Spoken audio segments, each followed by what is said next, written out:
तो hello students, कैसे हैं आप लोग। हम आशा करते हैं कि आप सभी स्वस्थ होंगे। माई सेल्फ अरुण पटेल और I am your physics master. तो आज हम लोगों को पढ़ना है द्विध्रुव के बारे में। और द्विध्रुव को आज बहुत ही आसान तरीके से, बहुत ही शानदार तरीके से, बहुत ही जानदार तरीके से बेटा अपन लोग क्या कर देंगे, हल्लास कर देंगे। तो चलो शुरू करते हैं बिना किसी देरी के। द्विध्रुव द्विध्रुव क्या होता है, आखिर विद्युत द्विध्रुव क्या होता है, समझो कहानी। कह रहा है, पहले तो पेंसिल का कलर चेंज कर लो इसको येलो येलो। कह रहा है दो समान परिमाण तथा विपरीत प्रकृति के दो आवेश एक दूसरे से न्यूनतम दूरी पर रखे हों, इस युक्ति को विद्युत द्विध्रुव कहते हैं। समझो, समान परिणाम और विपरीत प्रकृति, यानी एक पॉजिटिव होगा तो एक नेगेटिव होगा। मान लो एक प्लस क्यू आवेश और एक माइनस क्यू आवेश एक दूसरे से क्या हो, न्यूनतम दूरी यानी कम दूरी पर रखे हों, इस प्रकार की चीज को, इस प्रकार की युक्ति को ही द्विध्रुव कहते हैं। खत्म। द्विध्रुव कुछ है ही नहीं बेटा, फिजिकल क्वांटिटी नहीं है द्विध्रुव, एक चीज है द्विध्रुव। क्या चीज है? मान लो देखो, ये कोई दूरी है, इधर एक प्लस क्यू, इधर एक माइनस क्यू। अगर मान लो यहाँ 3 कूलाम का आवेश है तो इधर -3 कूलाम का आवेश एक दूसरे से कुछ दूरी पे रखा है। यही जो चीज बन गई, यही क्या बन गई बेटा, यही बन गई विद्युत द्विध्रुव। खत्म कहानी। हाँ बेटा, द्विध्रुव कोई चीज है ही नहीं। एक प्लस क्यू आवेश, एक माइनस क्यू आवेश एक दूसरे से कुछ दूरी पे रखे हैं, दिस थिंग इज विद्युत द्विध्रुव। लेकिन द्विध्रुव आघूर्ण एक फिजिकल क्वांटिटी है। क्या होता है द्विध्रुव आघूर्ण? अब आप लोग जानते हैं, एक प्लस क्यू आवेश है और एक माइनस क्यू आवेश है, एक दूसरे से कुछ दूरी पे रखे हैं। क्या रखे हैं? कुछ दूरी पे। मान लो आर दूरी पे रखे हैं। क्या रखे हैं? आर दूरी पे। तो क्या कह रहा है, आवेश के परिमाण एवं उनके मध्य दूरी के गुणनफल को द्विध्रुव कहते हैं। आवेश का परिमाण कितना है? क्यू आवेश है बेटा। कितना है? क्यू। इनके बीच की दूरी कितनी है? आर दूरी है। तो द्विध्रुव आघूर्ण को अपन लोग पी से लिखते हैं, और ये एक क्या है, सदिश राशि है, पी वेक्टर। इसका मान हो जाएगा क्यू आर। लेकिन न्यूमेरिकल के लिए थोड़ा सा टेक्निकल यूज करेंगे। एक चीज क्या हो जाएगा, देखो सेंटर मानेंगे, दोनों प्लस क्यू माइनस क्यू के बीच के केंद्र को सेंटर बोलेंगे, इस दूरी को एल बोलेंगे, इस दूरी को भी एल बोलेंगे। तो क्या हो गया, आर बराबर क्या हो गया, एल और एल मिलकर 2L हो गया। तो आर मतलब 2L, तो पी का मान हो जाएगा 2QL। एल क्या है, द्विध्रुव के सेंटर से किसी एक आवेश के बीच की दूरी है, क्या, एल। तो पी वेक्टर का जो फॉर्मूला आ गया वो आ गया 2QL। तो क्या हो जाएगी इसकी यूनिट, Q क्या है, हमारा आवेश है, इसका यूनिट होती है कूलाम। L क्या है, दूरी है, मीटर। तो द्विध्रुव द्विध्रुव आघूर्ण का जो मात्रक हो गया वो क्या हो गया, कूलाम मीटर हो गया बेटा। क्या हो गया, कूलम मीटर। सिंपल सी कहानी है। अब द्विध्रुव आघूर्ण एक क्या है, सदिश राशि है।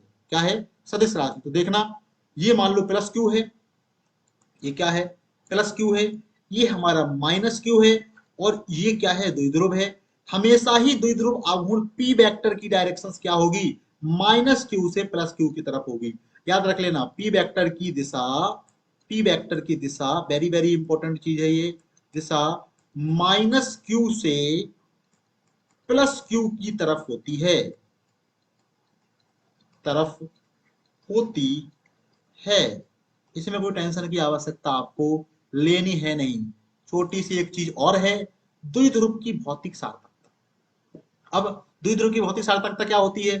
द्विध्रुव बहुत सारे नेचुरली भी पाए जाते हैं, जैसे कुछ कंपाउंड होते हैं, जैसे एक हमारा HCl हो गया, HCl हो गया, H2O हो गया। इनमें कहानी क्या होती है बेटा, कि HCl में जो Cl है, ये ज्यादा विद्युत ऋणी है। ये क्या है? ज्यादा विद्युत ऋणी, विद्युत ऋणी, ऋणी। ऐसे H2O में O क्या है, ज्यादा विद्युत ऋणी है। क्या है?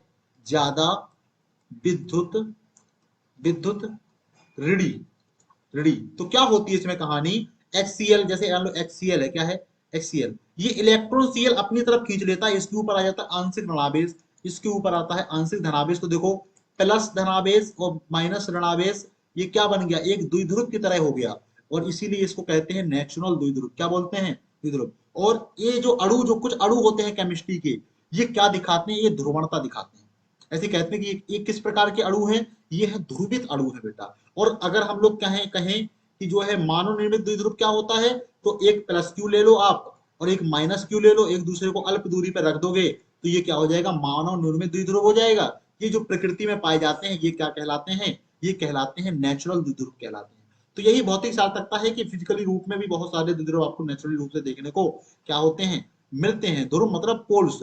पोल्स का मतलब ही क्या होता है कि दो चीजें हैं, दोनों जस्ट विपरीत प्रकृति शो कर रही है। देखो चुंबक में भी ध्रुव होते हैं, देखो उसका नाम द्विध्रुव नहीं होता, लेकिन चुंबकीय द्विध्रुव एक चीज होती है। देखो एक नॉर्थ पोल होता है, एक साउथ पोल होता है, ध्रुव तो है ना इसमें, चुंबक भी ध्रुवित है। इसी प्रकार एक प्लस क्यू है, एक माइनस क्यू है, ये क्या है, द्विध्रुव है, क्योंकि इसमें क्या है, ध्रुव है, इधर ध्रुव है, इधर ध्रुव है, ठीक है ना। क्यू एक प्लस प्लस, एक माइनस, विपरीत प्रकृति की चीजें हैं, द्विध्रुव है। तो प्रकृति में भी आपको देखने को मिलते हैं द्विध्रुव बहुत सारे। और वेरी वेरी थैंक यू, और मिलते हैं अगले लेक्चर में। अगर आपको अच्छा लगा है तो सब्सक्राइब करें, लाइक करें, अपने दोस्तों में भी शेयर कर दें बेटा। क्यों, क्योंकि बहुत ज्यादा क्या है, नीड है आज की डेट में, बहुत कम सब्सक्राइबर हैं। बहुत अच्छा कंटेंट हम लोग आपको प्रोवाइड करते हैं। एचसी वर्मा सीरीज भी चल रही है, क्लास 12 के सारे एनसीईआरटी टॉपिक वाइज आप लोग वीडियो देखते हैं, एक एक टॉपिक आपका क्लियर होता है। एनसीईआरटी सॉल्यूशंस भी देखते हैं, नीट के बच्चों के लिए भी हम लोग लेकर के आ रहे हैं प्रैक्टिस सेशन। तो बहुत जरूरी है कि सारा कंटेंट आपको मिलता रहे। 1 रुपए अभी यूट्यूब से नहीं आया है, तो ये सब चीजें फ्री में सब चल रही हैं। तो बहुत जरूरी है कि कम से कम आप लोग सपोर्ट को बनाए रखें। और वेरी वेरी थैंक यू पूरा वीडियो देखने के लिए, ठीक है। Bye bye, take care, love you, ठीक है। और आप लोग लव यू टू क्या कर देंगे, कमेंट बॉक्स में बोल देंगे। चलो तो ठीक है, ओके, बाय बाय।